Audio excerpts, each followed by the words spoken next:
Hello everyone, welcome to Zoonosis with Joy. I'm Joy and I have Dude with me today. And he's my little bunny, and we're going to be talking about friends as food. So thinking about companion animals like dogs, horses, and rabbits as meat animals, not just companion animals. I hope you enjoy this video. Let me know if you want to see more videos like it in the future. So back in 2024, during the presidential debate, presidential candidate, now President Donald J. Trump, said they're eating the dogs when referring to Haitian immigrants, a lie that was constructed by J.D. Vance. There was no basis in fact for this claim. It was made as a racist sort of remark to encourage violence against immigrants and to support his right-wing agenda. But it's instructive in a certain way, right? People see themselves as being moral and civilized, and they want to paint the other as the barbarians who don't obey those sort of morality things. I want to look more into that today. I want to understand why people eat different animals and why people feel uncomfortable about the way that people eat those animals, that kind of thing. We're all made out of meat, and until we all get sexy robot bodies, that's gonna all be true. Your mom is made out of meat, I'm made out of meat, Dude is made out of meat, horses are made out of meat, dogs are made out of meat, that kind of thing. And people eat meat, so how do we decide what is acceptable to eat and what is unacceptable to eat? Well, it's not really always based in reason. Sometimes it's based in vibes. So one of the big things that seems to be the thing is that we don't like to eat members of our own family. Dude is part of my family. I would never eat him. I wouldn't eat any of my relatives too, and I'm sure you wouldn't eat any of yours. So, but some people will eat animals that you would consider part of your own family. It feels like violence against you and your family that way.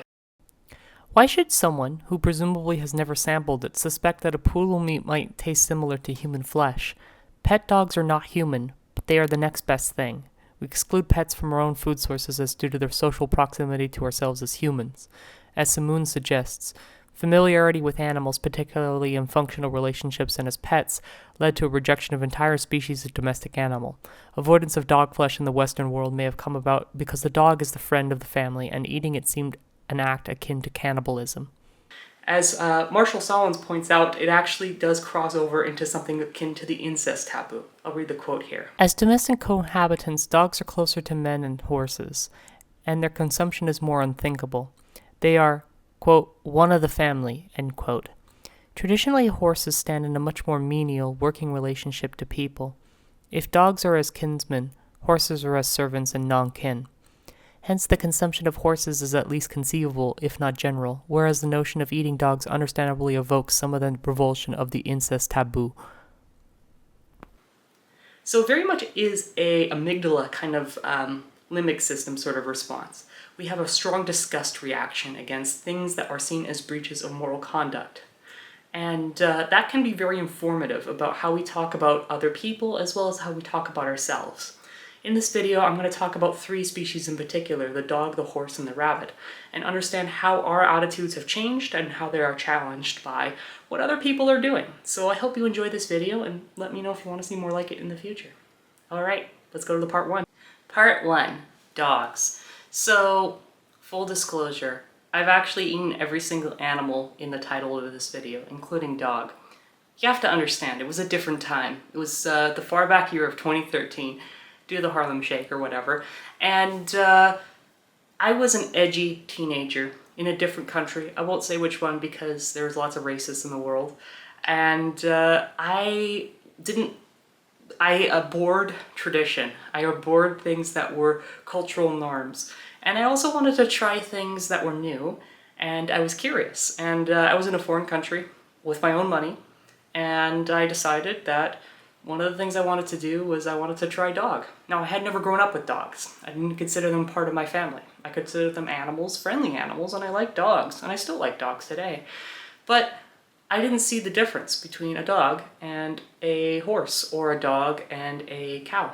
And I think that's kind of one of those things that is really interesting. And I think it sparks a lot of intense resentment and a lot of intense animosity, even to this day. I bring the story up. I've had my road to Damascus moment 6 years ago or so, where I gave up eating meat entirely and now eat a vegan diet. But every time I bring up the fact that I've actually eaten dog before, People are offended that I have breached such a core construct of our Western civilization, that I've done something that's akin to like the incest taboo, or something that's akin to cannibalism. It's something that is so deeply ingrained in Western culture that if you do that thing, you are now beyond the realm of morality. And I don't really understand why. But maybe we can understand a little bit more if we talk about it together. You see, dogs were not domesticated as food animals, at least as far as we know. There's a lot of debates about this. I made a whole course about domestication syndrome, so go check that out if you get a chance. It's in the members school. You could sign up for a subscription. But if you want the long and short of it, it seems that dogs were domesticated in the Upper Paleolithic, primarily as companion animals, maybe hunting companions, maybe for draft, maybe for heat. But food processing does not seem to be supported by the archaeological record. And while that is the case, people do still eat dogs, and people have eaten dogs for thousands of years. In fact, there's a longer history of dog consumption than there is for other kinds of domesticated animals like cats. Cats are still eaten today, but it's not as common, and it seems to be under situations of starvation and famine. Whereas dog eating seems to have more of a ritualistic component. In some cultures, it's done as a ritual kind of sacrifice. In the United States today, it is illegal to kill and consume a dog unless it's for an indigenous native ceremony. So for instance, the Oglala, which are one of the Lakota people, they kill and sacrifice dogs for meat as part of a sacred ritual. And it's one of the ways that they distinguish themselves from the white settlers that are around them. These dogs are not dogs that are from like house pets. These are dogs that are living in the community. And you have to understand that for most of history, there were lots of free-roaming dogs everywhere. And these people lived alongside dogs that could potentially be carrying rabies and other diseases. So culling the dog population was necessary in many cultures. And so eating dogs became part of the culling traditions.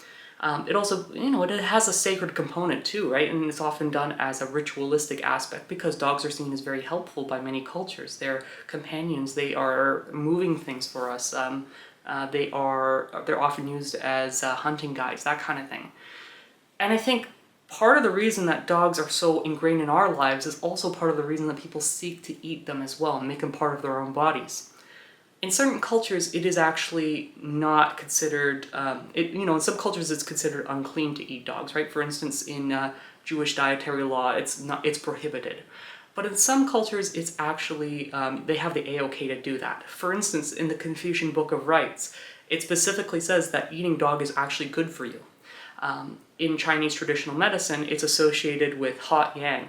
So in hot weather, it's good to eat something that's hot yang because that actually can help beat the heat, so to speak. You fight fire with fire. That said, there's only a certain number of countries where dog eating still exists. It mostly is in the China, Korea, and Southeast Asia. And there, it is actually a declining tradition, less and less popular amongst the younger generations who are now more urban, more globalized, and are seeing dogs more as companions than as nuisances that are running around the villages, that kind of thing. That said, though, it's not necessarily something that is seen as morally abhorrent. It is still within the realm of moral acceptability in many of these cultures. A lot of these dogs are coming from dog farms in these countries. And they even may have specific dog meat breeds. Like in Korea, the yellow Spitz dog is considered a meat breed, and there are specific other kinds of dogs which are considered pet breeds.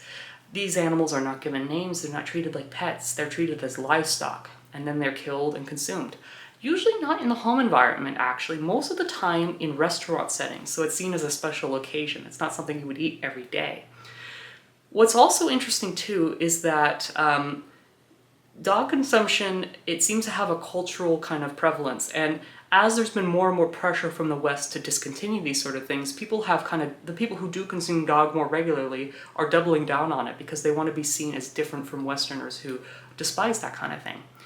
Now, Western pressure for against eating dogs is not new, and I think it's been more and more advocated since, for instance, the 1988 Seoul Olympics, as well as the 2002 World Cup, where international kind of pressure has encouraged local governments in Korea to suppress dog eating, moving dog eating away from popular tourist areas, prohibiting the sale and slaughter of dogs, and trying to keep it out of the limelight, but not banning it entirely.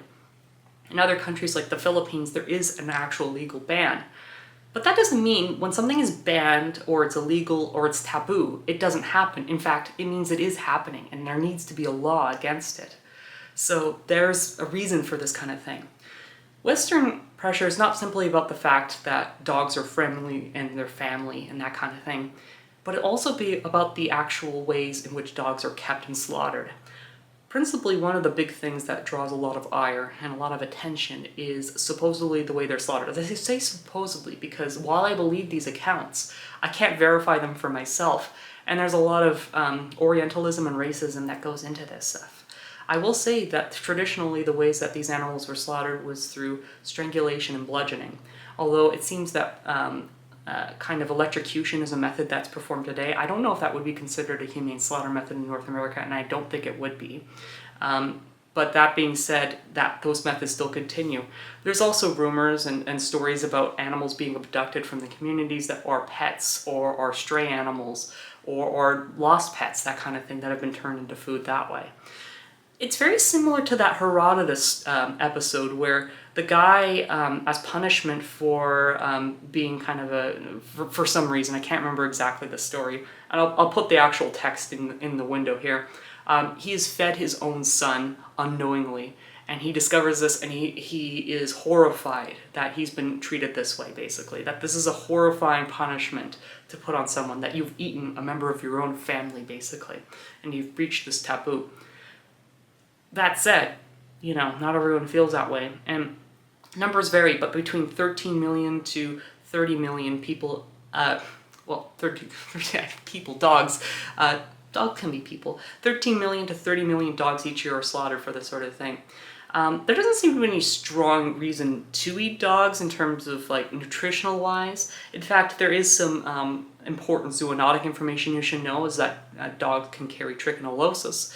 So just like pork in these countries, it's very common to have these nematodes that insist in muscle, which is why you should always cook your pork between, I think it's 63 degrees Celsius if it's just the cut of meat, and it's over 71 degrees Celsius if it's the sausage. And the same thing applies to dogs too. I'll put the actual temperatures. I'm not sure if that's exactly correct, but you should know that because I want you to eat healthy and not get parasites, that kind of thing. It's very important to be aware of these things.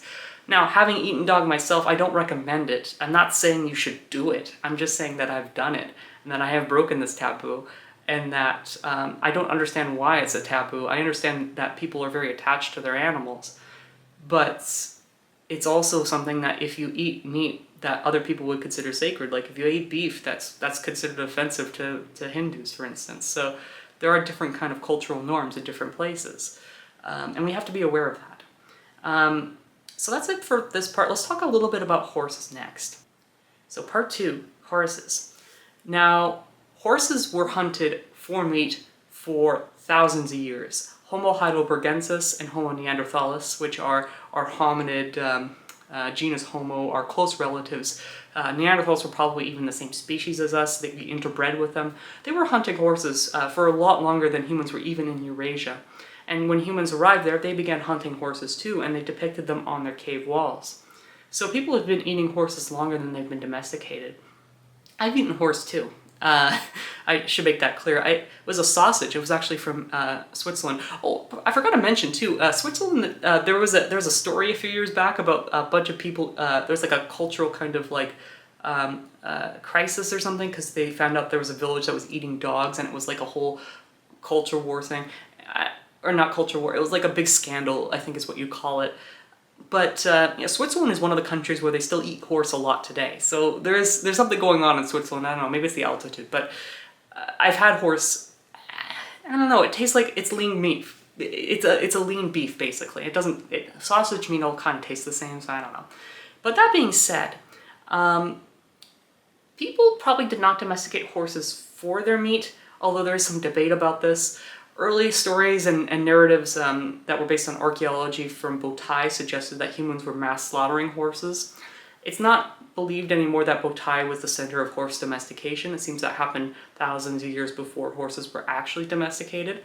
And when they were domesticated, it seems to have been for traction. So things like chariots and that kind of thing.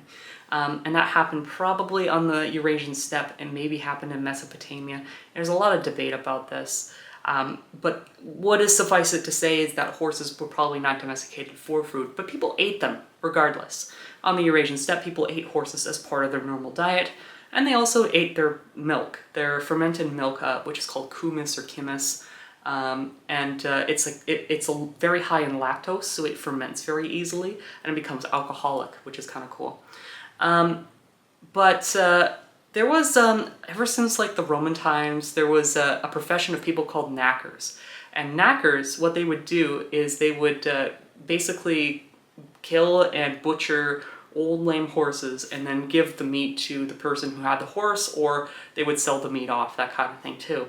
And knackered meat was not considered good meat. It was like bottom of the barrel. It's the cheapest meat you could possibly get. It was for the poor, it was for slaves, it was for the peasants, that kind of thing. And horse meat has never escaped that connotation. Even today, when people found out that back in 2013, again, let's do the Harlem Shake stuff, right?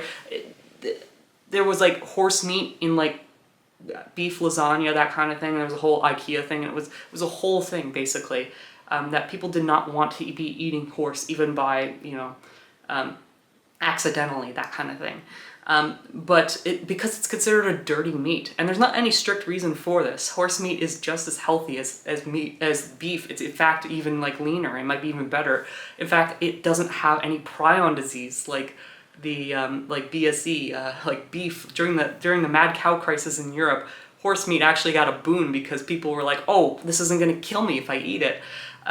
And horse meat also has lower carbon emissions because they're not ruminants, they're hindgut fermenters. I made a whole video recently about the dairy industry and its contribution to the climate crisis, so go check that out. So maybe horse meat's even better. But that said, it started to develop a connotation that it's a bad, dirty meat. And this might be the reason why many religions prohibit eating horse. So Jewish dietary law prohibits it. Pope Gregory III in 732 CE said it was an abomination. I believe the Hadiths also condemn eating horse meat, and several other cultures do as well. But the Indo-Europeans, when they started migrating around, they had traditions of horse sacrifice and horse slaughter and horse consumption.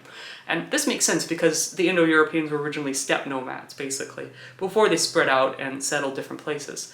So as they encountered these monotheistic religious traditions, they had to abandon some of them, but not entirely. They just became more taboo and less socially acceptable. And that distance from what is acceptable versus what is practiced led to this kind of clandestine sort of horse eating sort of thing.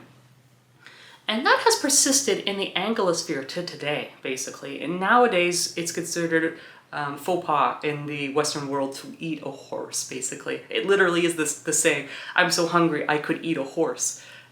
And that's because of this, right? It's because it's considered, both it's a large amount of meat, but also because you don't eat horses. That's not true in the Francosphere, and there's an interesting kind of story behind that too. The French, during the Battle of Waterloo, horses were dead everywhere. There was rotting corpses everywhere, there was lots of dead horses. And some of the physicians got the idea that if they chopped up the dead horse meat, cooked it, and seasoned it with gunpowder, it would be a nutrifying meat for the wounded soldiers from the battle. And this became something of a national legend, that kind of thing. And it also paved the way for horses potentially to become more recognized meat substances.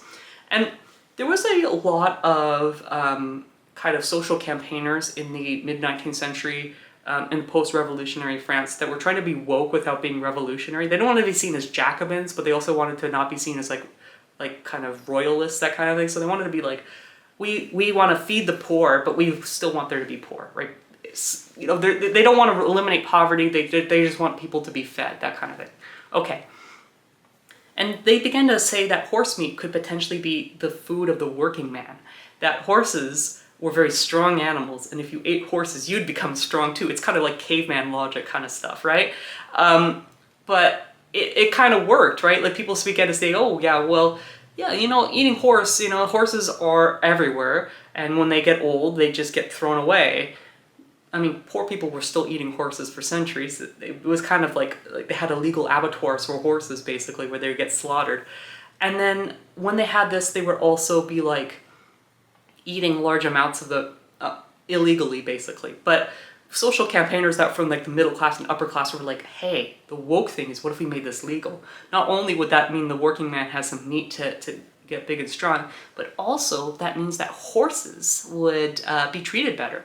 And this kind of seems like ass-backward logic. It's preposterous because you think, well, if it's just going to get slaughtered for meat, people are going to treat them better. Au contraire. Actually, one of the drivers of animal welfare movements is the fact that if you treat animals better, they will be healthier, they'll put on weight better, and the meat will taste better. So there was an incentive potentially to treating horses well, so that when it came time to slaughter them, people would get more, more money for them, that kind of thing. And so they thought it would be good for the horses' welfare. So that's why by 1861 in Paris, horse meat became legal and the first horse butchers were opened. And in France today, you can find butcher shops with horse heads out in the front. And this is true of some of the Francophone countries. I mentioned Switzerland. I'm picking on the Swiss a lot today. I don't know why.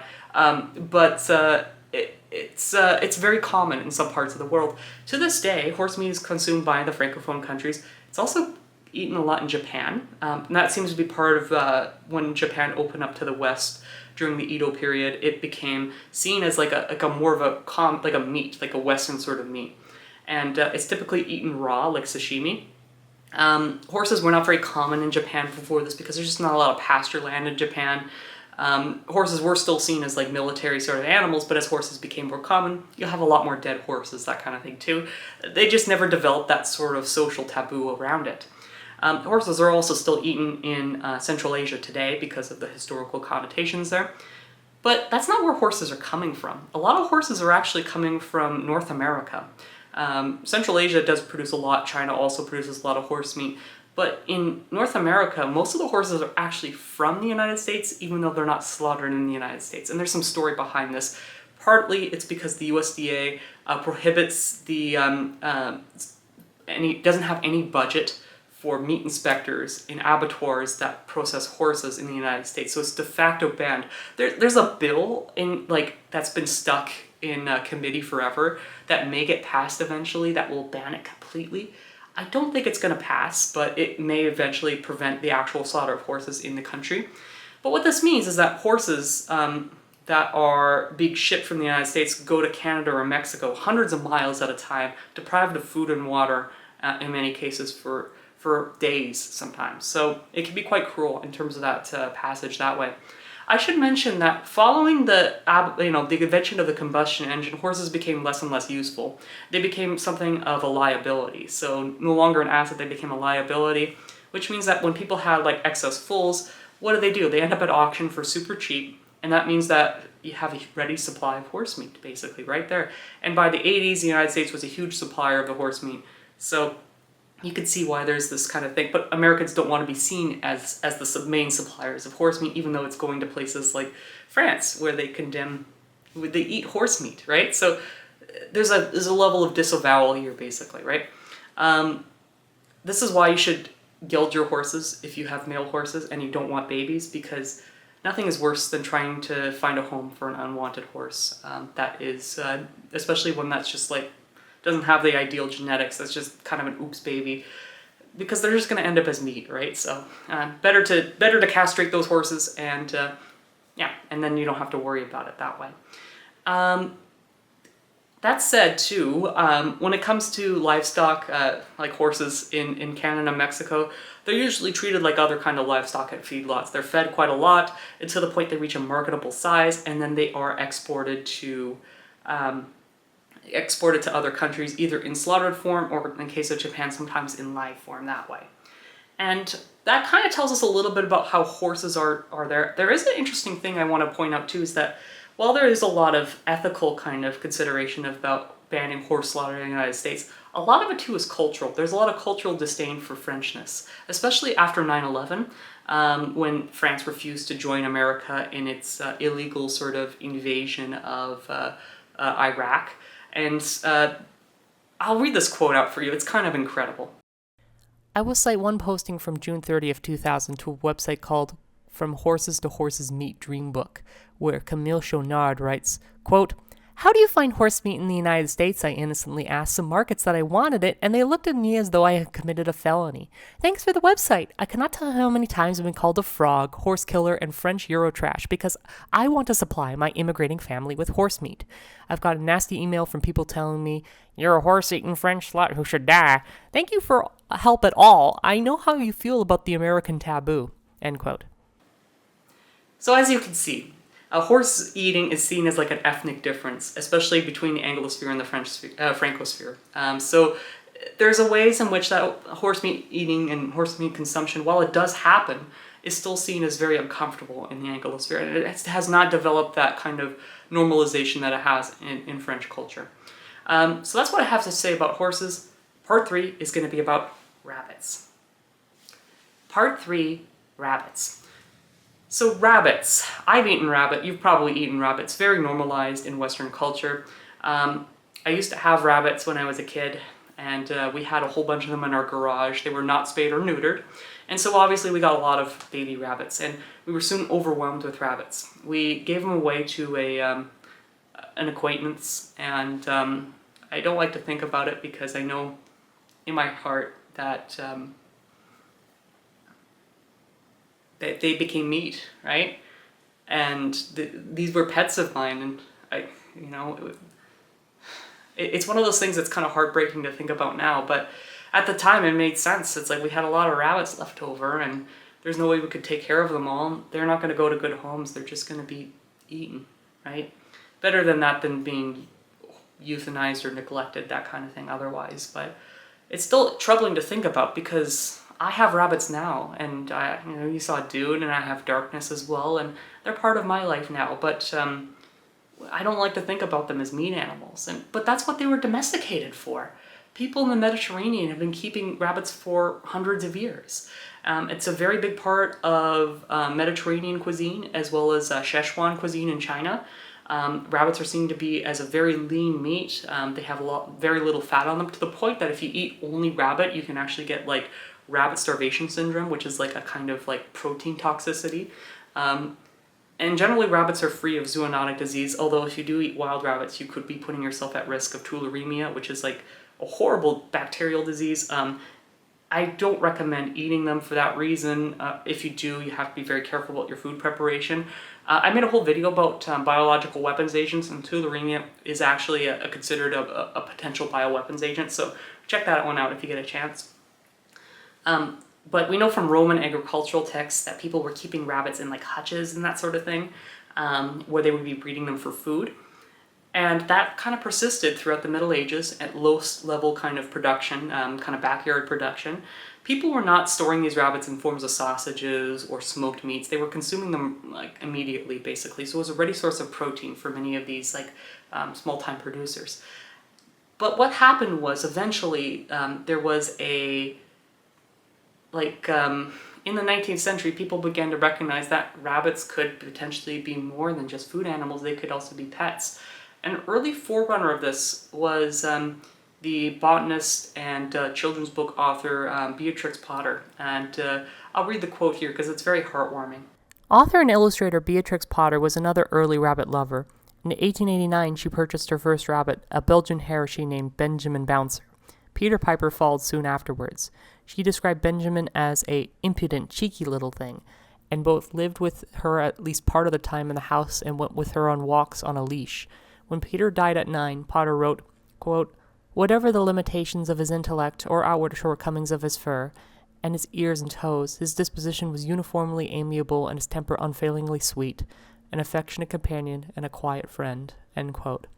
Ironically, while Potter loved Benjamin and Peter, her books did not lead to a change in the prevailing attitudes towards rabbits. In fact, rabbits were seen, perhaps more than ever before, as a children's pet, and as such continued to be trivialized. Rabbits continued to be associated with children, either as simple, uninteresting pets or as stuffed rabbits. But it took another century for rabbits to take a leap from children's pet to family member. Beatrix Potter, of course, very early kind of botanist. She was a woman, so she didn't get very far in that field, but she became a very important children's author, and her works, while it did advance a lot of our, kind of how rabbits are treated as pets nowadays, her work was not seen as serious because it was targeted towards children. And even though children are the most important people in the room and there are a future, people just thought it was feminine and they didn't really take rabbits seriously. And that's why rabbits are commonly used as laboratory animals, because they're quiet, they're demure. They don't react when you do certain things in the same way a dog or cat would. They don't vocalize. They can't use facial expressions to tell you what they're feeling very easily. Their ears and their eyes can tell you, but a lot of people ignore that. They're not as easily, we don't get that same kind of theory of mind sort of stuff, and we often ignore their signs of pain that way. I'll read this quote as well, because it is a little bit heartbreaking to think about how we've treated rabbits as kind of like objects rather than actual living sentient creatures. So check this one out here. The rabbit-human relationship is one of the most schizophrenic of all human-animal relationships. Rabbits have been sacrificed, hunted, bred, skinned, slaughtered, experimented on, and consumed. They have also been worshipped, cherished, and represented in countless myths, folk tales, children's books, and pieces of art. But they have been rarely considered as intelligent beings worthy of psychological inquiry. This is in part due to the rabbit's long history as a food animal, but also because when kept as companion animals, rabbits have long been housed in outdoor cages, where they appear passive, reserved, and uninteresting. And because rabbits vocalize on only very rare occasions, they are rendered not just silent, but invisible. Okay, so that's a little bit about rabbits, but why did they suddenly become pets? Well, this is where Marian Harrison really laid the groundwork for, in the last 40 years, for house rabbits, basically. She's literally the person that invented the term house rabbit, using the House Rabbit Handbook in 1985, and she started the House Rabbit Society, which is this, they do amazing work. They rescue rabbits. They have, a spay and neuter program now. I've talked with their veterinarian there. They're super cool. I love their stuff. They have great resources. Check out their website and that kind of thing. But basically, people started keeping rabbits in their own home. They started to recognize them as pets. And now rabbits aren't as good as house trained as dogs and cats. They need to be litter box trained, and they need to be bunny proof to prevent them from chewing on things. But we recognized once we started living with them that they have social lives, that they have personalities, they have likes and dislikes, that they bond with people, and that they can communicate their emotional states very easily. When they're living in an outside hutch or in a cage, we don't really pay attention to that kind of thing. We can be much more tuned to their needs that way.